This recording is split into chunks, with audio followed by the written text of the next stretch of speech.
রহমানির রহিম।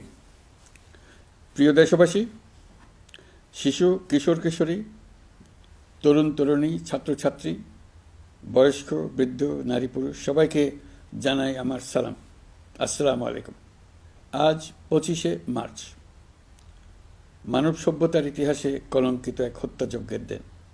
1971 সালের আজকের রাতে পাক হানাদার বাহিনী নিরপরাধ, নিরস্ত্র, ঘুমন্ত বাঙালির উপর নির্মমভাবে গুলি চালিয়ে হাজারো মানুষকে হত্যা করেছিল। 25শে মার্চ থেকেই এদেশের মানুষের সশস্ত্র প্রতিরোধ গড়ে তুলেছিল। 9 মাসের যুদ্ধের মধ্য দিয়ে স্বাধীন হয় বাংলাদেশ।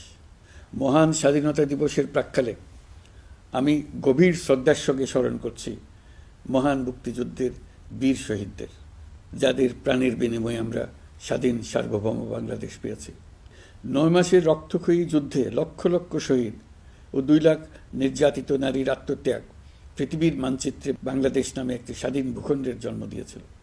মুক্তিযুদ্ধের এই বীরদের প্রতি আমার সালাম। সেই সঙ্গে 24শে জুলাই অভ্যুত্থানে নিহত হাজারো শহীদ ও আহত, যারা বৈষম্য, শোষণ, নির্যাতন এবং নিপীড়নের বিরুদ্ধে বুক চিতিয়ে দাঁড়িয়েছিল, তাদের প্রতি সমগ্র জাতির পক্ষ থেকে আমি সশ্রদ্ধ সালাম জানাচ্ছি। জুলাই গণ অভ্যুত্থান আমাদেরকে যে বৈষম্যহীন বাংলাদেশ গড়ার স্বপ্ন পূরণের সুযোগ এনে দিয়েছে, সেই সুযোগ আমরা কাজে লাগাতে চাই। প্রিয় দেশবাসী, পবিত্র মাহে রমজানের সিয়াম সাধনা উপলক্ষে আপনাদের সকলকে আমার আন্তরিক মোবারকবাদ জানাচ্ছি। সেই সঙ্গে সকলকে জানাই পবিত্র ঈদ উল ফিতরের অগ্রিম শুভেচ্ছা। ঈদ মুবারক। এবারের ঈদ স্মরণীয়ভাবে আনন্দদায়ক হোক, এই কামনা করছি। বর্তমান সরকার দায়িত্ব গ্রহণের পর থেকেই দ্রব্যমূল্য নিয়ন্ত্রণে জোর ব্যবস্থা নিয়েছে। রমজান ও ঈদে বড় চ্যালেঞ্জ ছিল জিনিসপত্রের দামের লাগাম টেনে ধরা, বিদ্যুৎ সরবরাহ নিশ্চিত করা। এই রমজানে যাতে কোনো পণ্যের দাম বেড়ে না যায় এবং বিদ্যুৎ সরবরাহ যেন বিঘ্নিত না হয়, সেই জন্য আমরা সর্বোচ্চ চেষ্টা করেছি। রমজান মাস জুড়ে সরবরাহ চেনের প্রতিবন্ধকতা কঠোরভাবে প্রতিহত করতে সব ধরনের ব্যবস্থা আমরা নিয়েছি। দেশের সকল জায়গা থেকে খবর এসছে যে এই রমজানের দ্রব্যমূল্য আগের তুলনায় কমেছে, জনগণ স্বস্তি পেয়েছে। দাম নিয়ন্ত্রণে এই প্রচেষ্টা চলমান থাকবে। প্রিয় দেশবাসী, গত 16 বছরে শেখ হাসিনা যে ভয়াবহ লুটপাট কায়েম করেছিল, আপনারা সেটার ভুক্তভোগী ছিলেন। ছাত্র জনতার অভ্যুত্থানের মুখে তারা পালিয়ে যাবার সময় এক লণ্ডভণ্ড অর্থনীতি রেখে গেছে। এই পরিস্থিতিতে দায়িত্ব নেবার পর অর্থনীতি পুনরুদ্ধারের জন্য অন্তর্বর্তী সরকার নানা উদ্যোগ নিয়েছে। ব্যাংকিং খাতে শৃঙ্খলা ফিরেছে। ক্রমান্বয়ে অর্থনীতির অপরাপর সুযোগগুলো ইতিবাচক ধারায় ফিরতে শুরু করেছে। এই সরকারের সবচেয়ে বড় চ্যালেঞ্জ মূল্যস্ফীতি। ফেব্রুয়ারিতে মূল্যস্ফীতি 9.32% নেমে এসছে, যা 22 মাসের মধ্যে সর্বনিম্ন। আগামী জুন মাসের মধ্যে এটি 8%-এর নিচে নেমে আসবে বলে আশা করছি। দেশের ধ্বংসপ্রাপ্ত অর্থনীতিতে স্বস্তি এনে দিয়েছে আমাদের প্রবাসী ভাই বোনেরা। অন্তর্বর্তী সরকার দায়িত্ব নেবার পর থেকে রেমিটেন্স ধারাবাহিকভাবে বেড়েছে। ফেব্রুয়ারি মাসে রেমিটেন্স প্রবাহ রেকর্ড গড়েছে, প্রায় 25% বৃদ্ধি পেয়ে $2.5 বিলিয়ন পৌঁছেছে। রেমিটেন্স যোদ্ধারা আমাদের দেশের অর্থনীতি গড়ার বীর সৈনিক। তাদের জন্য প্রক্রিয়াগত যেসব বিষয় রয়েছে, সেগুলো সহজ করে দেওয়া আমাদের দায়িত্ব। তারা যেন ভোগান্তির শিকার না হন, দূতাবাস যেন ঠিকমতো কাজ করে, এটি নিশ্চিত করার জন্য আমরা ব্যবস্থা নিয়েছি। আগামী নির্বাচনে যেন তাদের ভোটাধিকার দিতে পারি, সেজন্য কাজ করছি। পলাতক সরকারের আমলে চট দখলের মতো দেশের ব্যাংকগুলো দখল করে নেওয়া হয়েছিল। আমানতকারীর টাকাকে তারা নিজেদের ব্যক্তিগত টাকায় রূপান্তরিত করে ফেলেছিল। অন্তর্বর্তী সরকারের অন্যতম কাজ ছিল ব্যাংকিং ব্যবস্থায় আস্থা ফিরিয়ে আনা, আমানতকারীর স্বার্থ রক্ষা করে নিয়ম শৃঙ্খলা প্রতিষ্ঠা করা, হিসাবপত্রে বিশ্বাসযোগ্যতা স্থাপন করা। ব্যাংকিং ব্যবস্থায় আস্থা প্রতিষ্ঠা করা গেছে। এর ফলে অর্থনীতিতে শৃঙ্খলা ফিরেছে। অন্তর্বর্তী সরকারের অর্জনগুলোর মধ্যে এটা ছিল খুবই গুরুত্বপূর্ণ। গত সরকারের লুটপাটের মহোৎসবে গত 15 বছরে $234 বিলিয়ন পাচার হয়েছে। এটা আমরা জানি। কত রকমভাবে পাচার হয়েছে তাও জানার বিষয়। অভিনব এক একটা পদ্ধতি ছিল। পাচারের একটা পদ্ধতি সবাইকে হতভম্ব করে দিয়েছে। এই পাচার হয়েছে বিদেশে অধ্যয়নরত সন্তানের কাছে টাকা পাঠানোর নামে। তিনি সন্তানের লেখাপড়ার জন্য এক সেমিস্টারের অর্থাৎ 3 মাসের খরচ বাবদ অফিসিয়াল ব্যাংকিং চ্যানেলে পাঠিয়েছেন $3,33,00,000, অর্থাৎ প্রায় 400 কোটি টাকা। পাচারের এর চাইতে বেশি টাক লাগানো পন্থা আর কি আছে, তার কোনো সীমা আছে বলে আমার মনে হয় না। আইন, নিয়ম, নীতির জায়গায় যখন হরিলুট প্রতিষ্ঠিত হয় তখন এমন সব কিছুই সম্ভব। এই অর্থ পাচারকারীদের দ্রুত আইনের আওতায় নিয়ে আসার লক্ষ্যে ইতোমধ্যে আন্তর্জাতিক তৎপরতা জোরদার করা হয়েছে। প্রিয় দেশবাসী, অন্তর্বর্তী সরকার পৃথিবীর বিভিন্ন দেশের শীর্ষস্থানীয় বিনিয়োগকারীদের সঙ্গে নিয়মিত বৈঠক করে যাচ্ছে। তারা বাংলাদেশের বর্তমান ব্যবস্থায় বিনিয়োগের বিষয়ে খুবই আগ্রহী। আশা করছি দ্রুততম সময়ে দেশের নতুন নতুন বিদেশি বিনিয়োগ আপনারা দেখতে পাবেন। সরকার দায়িত্ব নেওয়ার পর থেকে দেশে রপ্তানি 13% বেড়েছে। জানুয়ারিতে 7% কন্টেইনার হ্যান্ডলিং বেড়েছে। বাংলাদেশ বিনিয়োগ উন্নয়ন কর্তৃপক্ষ ইতোমধ্যে লাইসেন্সিং রিকোয়ারমেন্টস, প্রত্যাবাসন আইনসহ বিনিয়োগকারীদের যে সাধারণ সমস্যাগুলো রয়েছে সেগুলো সমাধানে কাজ শুরু করেছে। বাংলাদেশ বিনিয়োগ উন্নয়ন কর্তৃপক্ষ আগামী মাসে ঢাকায় 4 দিনব্যাপী আন্তর্জাতিক বিনিয়োগ সম্মেলন করছে। বিশ্ববিখ্যাত অনেক বিনিয়োগকারী এতে অংশ নেবেন। ইতিমধ্যে DP world, Singapore PSA, AP Moller Maersk কয়েক বিলিয়ন ডলারের বিনিয়োগের প্রস্তাব করেছে। অন্তর্বর্তী সরকার দায়িত্ব গ্রহণের পর থেকেই স্বতঃস্ফূর্তভাবে পৃথিবীর সকল সরকার আমাদের প্রতি বন্ধুত্বের হাত বাড়িয়ে দিয়েছে। এটা শুরু হয়েছিল গত সেপ্টেম্বরে জাতিসংঘের বার্ষিক বৈঠকে। আপনাদের মনে আছে বিশ্বের সরকার প্রধানরা কীভাবে আমাদের সঙ্গে আগ্রহ নিয়ে দেখা করতে এগিয়ে এসছে। তারপর থেকে যে কোনো সম্মেলনে গিয়েছি, দেখেছি আন্তর্জাতিক নেতৃবৃন্দের আগ্রহ কীভাবে ক্রমেই বেড়ে চলেছে। জানুয়ারি মাসে সুইজারল্যান্ডের ডাভোসে গিয়েছিলাম। এই সম্মেলনে 47টি পৃথক ইভেন্টে আমার অংশগ্রহণ করতে হয়েছে। বিভিন্ন দেশের সরকার প্রধান, মন্ত্রী, বিশ্ব বাণিজ্যের নায়করা, জাতিসংঘের মহাসচিব, জাতিসংঘের বিভিন্ন সংস্থার প্রধানদের সঙ্গে বৈঠক করেছে। তারা আমাদের পাশে থাকার জন্য আন্তরিক আগ্রহ প্রকাশ করেছেন। সম্প্রতি আমি সংযুক্ত আরব আমিরাতে গিয়েছিলাম। তারা বিগত সরকারের সময় আমাদের ভিসা বন্ধ করে দিয়েছিল। আমরা সেই দেশের ভিসার দরজা খোলার চেষ্টা চালিয়ে যাচ্ছি। তারা আশ্বাস দিয়েছেন তাদের দিক থেকে সকল আনুষ্ঠানিকতা সম্পন্ন করে ভিসার দরজা উন্মুক্ত করবেন। আমি আশা করছি সেটা দ্রুতই উন্মুক্ত হবে। আমি সংযুক্ত আরব আমিরাতকে আমাদের দেশে শিল্প কারখানা গড়ে তোলার জন্য একটি শিল্পাঞ্চল করার প্রস্তাব দিয়েছি। তারা এই বিষয়ে আগ্রহ জানিয়েছে। শিল্পাঞ্চলে 2টি কাজ দিয়ে তারা শুরু করবে, এই জন্য কথাবার্তা শুরু হয়েছে। প্রথমে মুসলিম বিশ্বে সরবরাহের জন্য একটি হালাল গোশত প্রক্রিয়াজাত করার কারখানা করবে। এরপর মৎস্য প্রক্রিয়াজাতকরণের জন্য কারখানা স্থাপন করবে। তারা আমাদের নতুন সামুদ্রিক বন্দর পরিচালনা করার জন্যও আগ্রহ জানিয়েছে। প্রিয় দেশবাসী, বিশ্ব মানচিত্রে বাংলাদেশকে অনন্য উচ্চতায় নিয়ে যাওয়া আমাদের অন্যতম লক্ষ্য।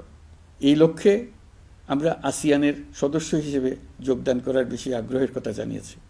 এই বছরের শুরু থেকেই মালয়েশিয়া আসিয়ানের চেয়ারম্যানের দায়িত্ব গ্রহণ করেছে। মালয়েশিয়ার মাননীয় প্রধানমন্ত্রী আনোয়ার ইব্রাহিমের সঙ্গে এই বিষয়ে কথা হয়েছে। তিনি আমাদের আবেদনের প্রতি সমর্থন জানিয়েছেন, আমাকে মালয়েশিয়া সফরের আমন্ত্রণ জানিয়েছেন। আমি এই আমন্ত্রণ গ্রহণ করেছি। মালয়েশিয়া রোহিঙ্গা সমস্যা সমাধানের জন্য জাতিসংঘের সম্মেলন আয়োজনের দায়িত্ব নিয়েছে। আমাদের দেশ থেকে শ্রমিক নিয়ে যাবার ব্যাপারে যে সমস্ত সমস্যার সৃষ্টি হয়েছিল সবগুলো সমাধানের জন্য আন্তরিকভাবে তারা কাজ করছে। আগামীকাল 4 দিনের সফরে আমি চীন যাচ্ছি। প্রেসিডেন্ট শি জিনপিংয়ের সঙ্গে আমার বৈঠক হবে। চীনের বড় বড় ব্যবসায়িক প্রতিষ্ঠানের সিইওদের সঙ্গেও বৈঠক করব। পৃথিবীর সর্ববৃহৎ চাইনিজ সোলার প্যানেল নির্মাতা প্রতিষ্ঠান লংজি বাংলাদেশে কারখানা স্থাপনের আগ্রহ জানিয়েছে। আমরা তাদের সঙ্গে কাজ করছি। এছাড়া প্রযুক্তিগত সহায়তা, মেডিকেল সহায়তা, স্বল্প মূল্যে চিকিৎসা সহ অন্যান্য বিষয়ে আলোচনা হবে। তারা আমাদের দেশ থেকে আম, কাঁঠাল ও পেয়ারা আমদানি করতে চায়।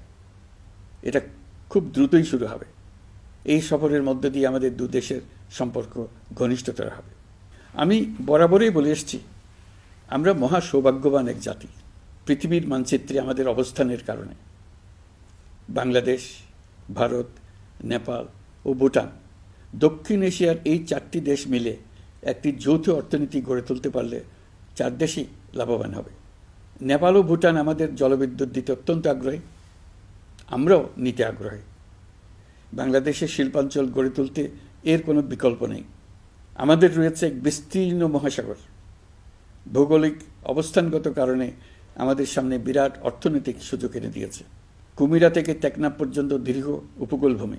এই দীর্ঘ উপকূল জুড়ে বিরামহীনভাবে অনেকগুলি আধুনিক প্রযুক্তি সমৃদ্ধ আন্তর্জাতিক মানের সমুদ্র বন্দর, শিল্প কারখানা, রপ্তানি প্রক্রিয়াজাতকরণ এলাকা স্থাপন করা গেলে পুরো অর্থনৈতিক অঞ্চলের ভবিষ্যৎ দ্রুত পরিবর্তন সম্ভব।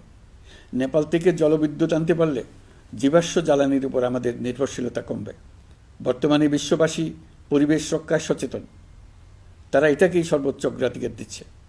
জীবাশ্ম জ্বালানির উপর নির্ভরশীলতা কমিয়ে পরিবেশ বান্ধব বিকল্প পাওয়া গেলে বিদেশি বিনিয়োগকারীদের আরও বেশি মনোযোগ আকর্ষণ করা যাবে। দেশের ক্রমবর্ধমান বিদ্যুৎ চাহিদার পরিপ্রেক্ষিতে রূপপুর পারমাণবিক বিদ্যুৎ কেন্দ্রের কাজ যথাসময়ে শেষ করার বেশি আমরা জোর দিয়েছি। রোসাটমের মহাপরিচালক আমাকে বলেছেন, শিগগিরই বিদ্যুৎ কেন্দ্রটি পরীক্ষামূলকভাবে চালু করা হবে। আমাদের পণ্য পৃথিবীর পণ্য। এই পণ্য নেপালে যাবে, ভুটানে যাবে, ভারতের 7 সিস্টার্সে যাবে। প্রতিবেশীদের পণ্য আমাদের এখানে আসবে, সারা পৃথিবীর কাছে পৌঁছে যাবে। এভাবেই এটি একটি লাভজনক অর্থনৈতিক অঞ্চল হিসেবে দাঁড়িয়ে যাবে। আর এই অঞ্চলের গুরুত্বপূর্ণ ভূমিকায় থাকবে বাংলাদেশ। বাংলাদেশের সবচেয়ে বড় সমস্যা সীমাহীন দুর্নীতি। স্বৈরাচারী সরকার এই দুর্নীতিকে বিশ্বের শীর্ষস্থানে নিয়ে গেছে। দুর্নীতির ফলে শুধু যে সবকিছুতে অবিশ্বাস্য রকম ব্যয়বৃদ্ধি পাচ্ছে তাই না, এর ফলে সরকার ও জনগণের সকল আয়োজন বিকৃত হয়ে যায়। সরকারের লক্ষ্য, নীতিমালা, প্রাতিষ্ঠানিক আয়োজন, সরকারি কর্মকর্তাদের দায় দায়িত্ব যা কিছু কাগজে লেখা থাকে তার সব কিছু অর্থহীন হয়ে যায়। দেশ চলে অলিখিত আয়োজনে।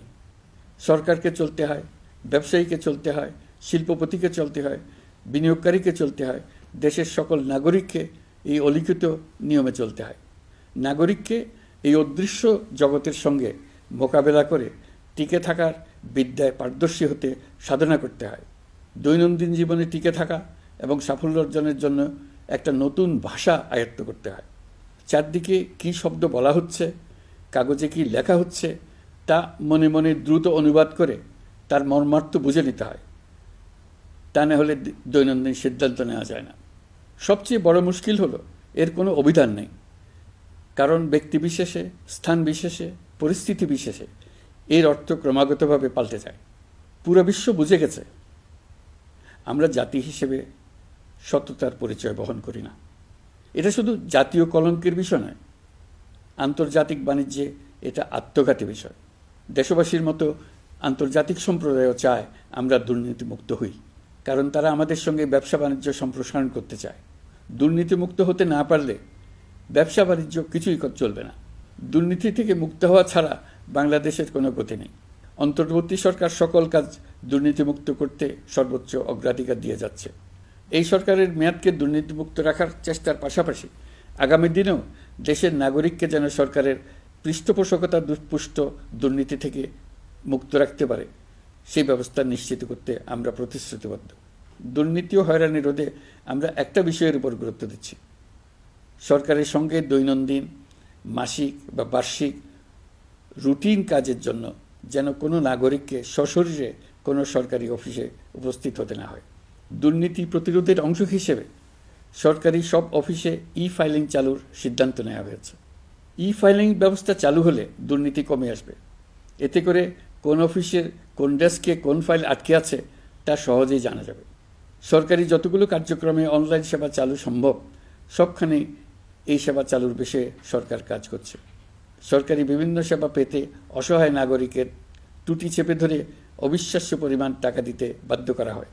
টাকার যে লেনদেন ও ভোগান্তির সম্মুখীন হতে হয় সেটা থেকে নাগরিকদের বাঁচানোর জন্য আমরা বদ্ধপরিকর। অনলাইনে সেবা পাওয়ার পদ্ধতিটি আরও কীভাবে সহজ করা যায় এই ব্যাপারে আমাদের কাছে পরামর্শ জানিয়ে লিখুন, ইমেল করুন। আপনি বা আপনার পরিবারের যে কেউ এই সেবা বাণিজ্যিকভাবে দিতে চাইলে প্রশিক্ষণ গ্রহণ করে পৃথিবীর যে কোনো স্থান থেকে এই সেবা দিতে পারবেন। বিগত সরকারের আমলে ভিন্নমতকে দমন করার জন্য মিথ্যা মামলাকে হাতিয়ার হিসেবে বেছে নেওয়া হয়েছিল। বিভিন্ন পর্যায়ে যাচাই বাছাই করে আমরা এসব হয়রানিমূলক মামলা প্রত্যাহারের উদ্যোগ নিয়েছি। গত ফ্যাসিস্ট সরকারের সময় দায়ের করা রাজনৈতিক হয়রানিমূলক মামলাগুলোর মধ্যে সারা দেশেই পর্যন্ত ৬,২৯৫টি মামলা প্রত্যাহারের সুপারিশ করা হয়েছে। অন্যান্য সকল হয়রানিমূলক মামলাও ক্রমান্বয়ে প্রত্যাহার করা হচ্ছে। এছাড়া এ পর্যন্ত সাইবার সিকিউরিটি আইনের অধীনে বিচারাধীন স্পিচ অফেন্স সংক্রান্ত ৪১৩টি মামলা প্রত্যাহার করা হয়েছে। এই আইনটি অবিলম্বে বাতিল করে নাগরিক বান্ধব সাইবার সুরক্ষা আইন করা হচ্ছে। মানুষের ভোগান্তি রোধেও আমরা আইনগত পদক্ষেপ নিচ্ছি। জিডি করার সময় স্বাক্ষর দেওয়ার জন্য এখন আর থানায় যাওয়ার প্রয়োজন নাই, এটা অনলাইনেই করা যাবে। এই ব্যাপারে প্রয়োজনীয়